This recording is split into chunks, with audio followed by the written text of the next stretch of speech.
Assalamualaikum warahmatullahi wabarakatuh. Alhamdulillahirabbil alamin. Melanjutkan pembahasan tentang nam.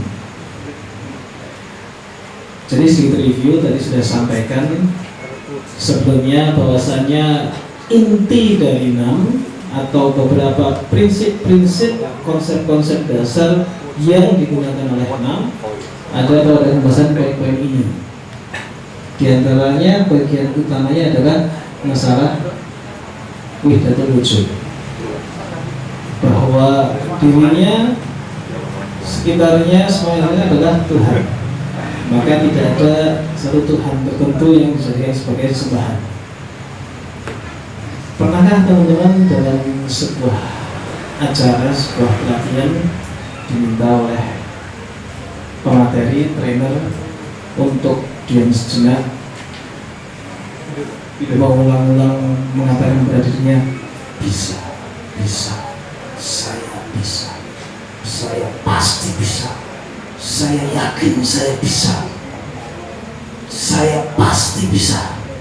Katakanlah ini setiap hari sampai 100 kali pada dirimu sendiri. Ada masalah nggak dengan perkara ini? Apakah ada hal yang menjadi masalah dengan sugesti tentang keyakinan ini? Kalau kita perhatikan baik-baik, ini positif. Ini hal yang menguatkan seseorang untuk memiliki keyakinan kuat bahwa dirinya mampu, ya. Bagus. Pertanyaannya, apakah agama kita mengajarkan demikian? Adakah doa, adakah zikir, adakah tuntunan dalam Islam yang mengajarkan kita untuk mengulang-ulang kata-kata yang mirip? Apa misalnya? Ya? Apa misalnya? Ihdinas shiratal mustaqim. Ada bunyi yang saya bisa? Ya Allah, tunjukkanlah jalan yang lurus. Allah yang menunjukkan jalan yang lurus, bukan saya. Kalau saya pasti temukan jalan lurus. Saya pasti temukan jalan lurus itu. Ya? Kalau kita pakai bahasa itu, justru yang ditanamkan dalam agama kita adalah la haula wala quwata illa billah. Tiada daya, tiada kekuatan, gak ada yang mampu. Kamu gak akan kuat. Kenapa? Karena yang Allah adalah Allah. Kekuatanmu adalah Allah. Semua yang ada di dunia ini di akhirat kelak adalah atas kuasa Allah. Sangat berbeda dengan konsep keyakinan yang ditanamkan oleh pola-pola nam. Tetapi kemudian dibungkus dengan begitu indah, begitu positif, begitu menarik sehingga orang merasa bahwa wah, ini teknik yang sangat luar biasa. Maka akhirnya kita kehilangan terkikis demi sedikit pola yang seharusnya. Bahkan misalnya pun kita tambahkan sedikit islamisasi, misalnya Pak, bisa, pasti bisa, insya Allah. Bismillah. Ini minta tapi kudu, ya. Maka keyakinannya adalah la haula wala quwwata illa billah. Bahkan manusia yang dibakar dan tidak apa-apa, siapa dia? Ibrahim alaihissalam. Apa yang dia katakan? Hasbunallah wa ni'mal wakil. Hasbunallah wa ni'mal wakil. Hasbunallah wa ni'mal wakil. Ditolong malaikat, hasbunallah wa ni'mal wakil. Kemudian, enggak, Allah. Maka saya Allah. Kalau Allah jadikan saya terbakar, ya saya terbakar. Kalau Allah nggak izinkan, ya nggak bakal terbakar. Gimana caranya? Nggak tahu. Allah yang tahu. Nah, ini pola yang sangat berbeda dengan konsep yang ada di. Nah, dan nanti turunan-turunannya ada pada model-model pelatihan, motivasi, sugesti, hipnosis, NLP, dan bentuk-bentuk lain. Mau dibungkus seindah secantik apapun, kalau kemudian konsep itu bertentangan dengan konsep Islam, kita perlu curiga ada masalah dalam.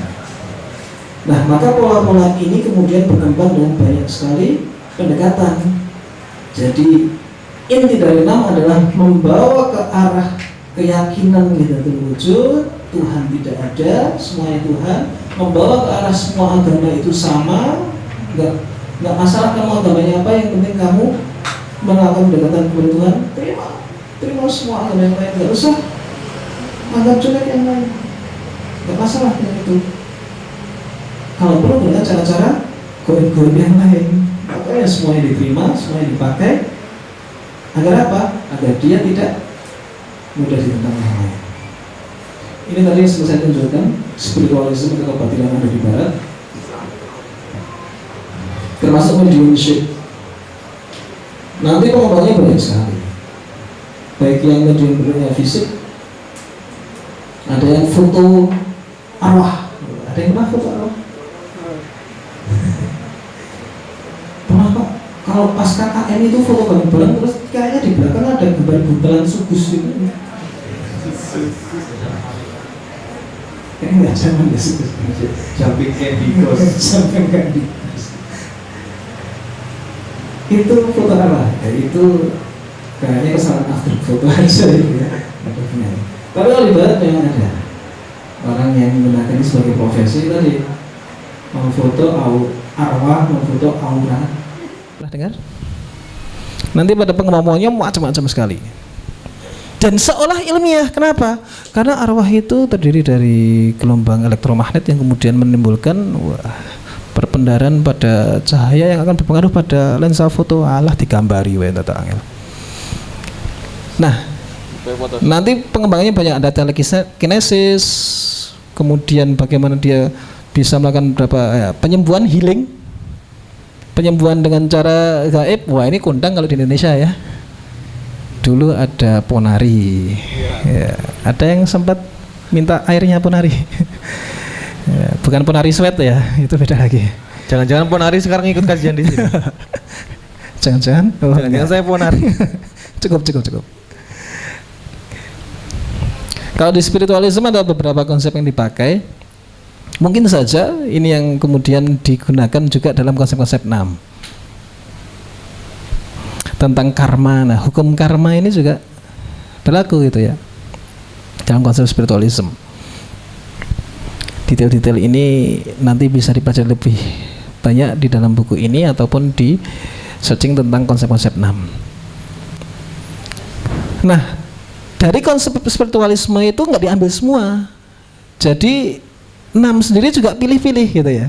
Ketika menggunakan konsep-konsep dari yang lain, dia hanya mengambil beberapa poin. Misalnya apa? Ya, Tuhan adalah kekuatan atau energi.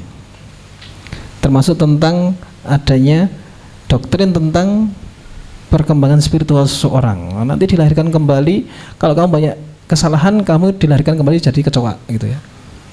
Tapi kalau kamu banyak kebaikan, kamu dilahirkan kembali jadi ibunya kecoa. Berdoa ya. Ya, progress consciousness after death, reinkarnasi. Tidak ada dosa. Wah, enak banget ya. Dan perkembangannya. Kalau teosofi, kebatinan yang ada di barat, ini barat. Kalau tadi timur yang ngambilnya spiritualism dan segala macamnya, ada yang ngambil juga dari barat, teosofi. Ini juga sama, aliran kebatinan. Juga meyakini hal yang mirip-mirip, reinkarnasi. Jadi beberapa orang barat itu kemudian ketika dalam posisi secara spiritual mereka kosong, mereka kemudian mencari. Kita bisa dapatkan ya, Eat, Pray, Love. Ada seorang barat yang kemudian mencari jati dirinya ke Bali, kemudian menemukan jawabannya ketika mengenal orang-orang di Bali sangat spiritual. Mereka merasa itu sebagai sebuah enlightenment, sebagai sebuah pencerahan. Wah, aku menemukan jati diriku sesungguhnya. Kenapa? Karena mereka kering, haus dengan asupan spiritual. Buntut-buntutnya apa? Mereka mencari pelarian spiritual dengan konsep-konsep 6. Jadi by fitrah seorang itu Islam. Secara fitrah itu Islam. Maka fitrah itu tidak ditumbuhkan. Islam itu, tapi fitrah ini dijaga. Maka yang menyebabkan seorang kemudian fitrahnya kotor, itulah yang menyebabkan dia keluar dari Islam. Nah, seorang yang kemudian terkotori oleh syirik, maka fitrahnya tertutup oleh syirik itu. Dalam kasus 6 ini, maka fitrah Islam itu tertutupi oleh syubhat-syubhat pemikiran, syubhat-syubhat konsep, sehingga kemudian tidak jelas mana yang hak dan batil karena dia bercampur. Itulah yang dilakukan oleh 6. Jadi dia mencampur konsep-konsep yang ilmiah, konsep-konsep yang seakan benar dengan konsep-konsep yang juga bermasalah. Sehingga ketika ditanya, wah ini salah ini konsepnya, enggak, ini ada benarnya kok gitu. Tapi yang lain juga salah. Nah, syubhat inilah yang kemudian jadi awal kehancuran dari pemikiran mereka yang menganutnya.